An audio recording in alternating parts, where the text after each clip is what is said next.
Bonjour et bienvenue sur ma chaîne de faits divers, j'espère que celle-ci vous plaira. Je vous souhaite à tous une bonne vidéo et aujourd'hui nous partons pour Glasgow en Écosse.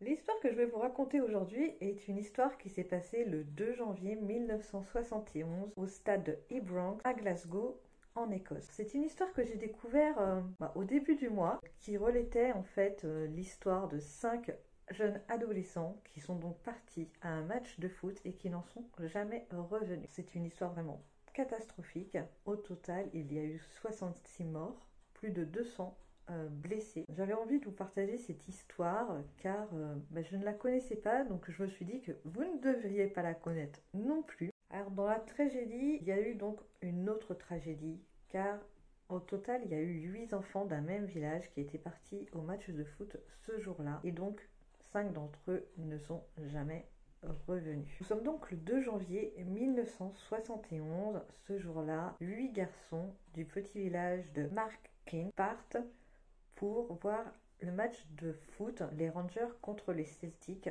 qui se joue donc à Glasgow chez les Rangers. C'est un stade qui est déjà connu pour avoir eu plusieurs accidents. Il a été construit en 1899 et le 5 avril 1902, déjà, il y avait eu un accident où il y avait eu 25 morts et 500 blessés. C'était lors d'un match international, c'était l'Écosse contre l'Angleterre. Et voilà, c'était à cette époque, c'était un vieux stade, enfin c'était un jeune stade mais avec une armature en acier et donc des gradins en bois. Et il avait plu en fait toute la nuit, ce qui fait que avec la pluie, la masse de gens, le stade s'était écroulé, faisant donc des centaines de blessés et 25 morts. Ensuite, en 1961, il y a eu également 2 autres personnes de mortes, toujours dans ce même escalier, l'escalier numéro 13, lors de la sortie du match. En 67, là, nous avons eu 8 spectateurs de blessés,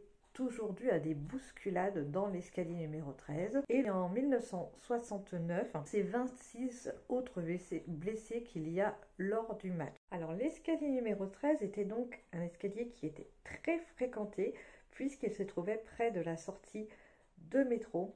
Et donc les gens aimaient prendre cet escalier-là pour avoir accès rapidement au métro. Alors c'est un escalier donc qui laissait peu de liberté de mouvement due à la pression de la foule. Sa disposition était composée de 7 voies avec des rails tubulaires de chaque côté, ce qui fait qu'on se sentait vite oppressé à l'intérieur, d'où le nombre d'accidents dans cet escalier. Alors donc parmi ces spectateurs, ce jour-là, 8 jeunes adolescents partent au match, ils sont tous très heureux. Il y a 5 garçons qui supportent l'équipe des Rangers, donc Peter qui avait 13 ans, Mason qui en avait 14, Douglas qui en avait 15 et Brian qui en avait 14. Et il y a 3 autres garçons qui eux supportent l'équipe des Celtics. Alors on a Peter, Joe et Sean. Et donc les 8 garçons donc s'installent dans 2 bus différents et s'en vont donc tous au match. Et ensuite là-bas ne se font plus vraiment attention à leurs 2 groupes puisque chacun va du côté des supporters de leur équipe. Le match, nous racontera Peter, était vraiment pas très intéressant ce jour-là. À la 89e minute du match, il n'y avait toujours pas de but de marqué et avec chance à la 90e minute les Celtics marquent. Suite à cela, les 3 garçons Sean, Joe et Peter décident de retourner au bus afin d'éviter donc la cohue de fin de match. Mais voilà que juste après leur départ, les Rangers viennent à marquer et là, c'est un peu la fête, tout le monde est content et le match se termine donc sur un ex-aequo. C'est voilà, un match fini, une journée de fini et là, tous les supporters décident donc d'emprunter l'escalier numéro 13 pour pouvoir rentrer chez eux. Alors on est dans les 7 voies de l'escalier, il y a énormément de monde et malheureusement, un événement fait que les gens, il y a une bousculade et là c'est une catastrophe. Il y a un effet domino, les gens se retrouvent écrasés les uns sur les autres, les gens qui se retrouvent en dessous s'asphyxient car ils n'ont plus d'air pour pouvoir respirer. C'est une réelle catastrophe. Sur 3 rangées de l'escalier, il y a du monde partout, il y a des morts, des blessés, c'est vraiment une vraie catastrophe. Pendant ce temps-là, nous avons les 3 garçons qui sont retournés donc au bus et qui ne sont au courant de rien du tout de ce qui se passe et n'ont pas vraiment pensé à leurs camarades qui sont restés au stade et apprendront bien sûr la nouvelle quelques temps plus tard. Donc après chaque match, les bus avaient l'habitude de s'arrêter dans les pubs à mi-chemin afin de prendre une dernière pinte de bière. L'Angleterre et l'Écosse sont bien connus pour bons buveurs de bière. Et donc c'est à cet endroit-là que les enfants entendront parler de l'accident qu'il y a eu au stade de foot. Mais ils ne vont pas imaginer un seul instant que leurs amis vont partir malheureusement des blessés. Ils arrivent ensuite au village et là, après quelques instants, ils ne voient pas arriver le deuxième bus. Donc il y a une inquiétude qui commence à se faire, mais voilà, c'est encore assez pas trop angoissant, mais ils décident quand même de se rendre dans leur rue, voir les familles de leurs amis et d'attendre tous ensemble. Alors, il faut savoir, c'est vraiment 8 garçons qui se connaissaient très très bien. C'est un petit village. Ils vont à l'école ensemble depuis des années. Donc, c'est vraiment des liens très très forts qu'il y a entre tous ces garçons et toutes ces familles qui se connaissent tous. Les heures passent. Les familles se disent que c'est pas normal que les enfants ne sont pas rentrés, que le bus n'est pas rentré. Et bon, ils commencent à s'imaginer que peut-être le bus aurait eu un accident ou qu'il aurait été retardé ou que les enfants auraient loupé le bus. Ils décident donc d'aller à la gare pour attendre les 5 garçons, voir s'ils n'auraient pas finalement pris le train pour rentrer à la maison. Malheureusement, les garçons à l'arrivée de train ne seront pas là et ils apprendront plus tard que Mason, Douglas, Brian, Peter sont malheureusement décédés dans ce tragique accident. Alors il va y avoir un petit peu par la suite des remords pour les familles, qui est totalement normal, parce que Brian avait un frère jumeau et ils avaient tous les deux joué en fait leur place à pile ou face. Donc j'imagine les remords que peut avoir eu ce frère jumeau en se disant si j'avais pris la place de mon frère, ça serait moi qui serais mort et pas lui. Ça doit vraiment être très très compliqué à vivre par la suite. Et c'est pareil pour la maman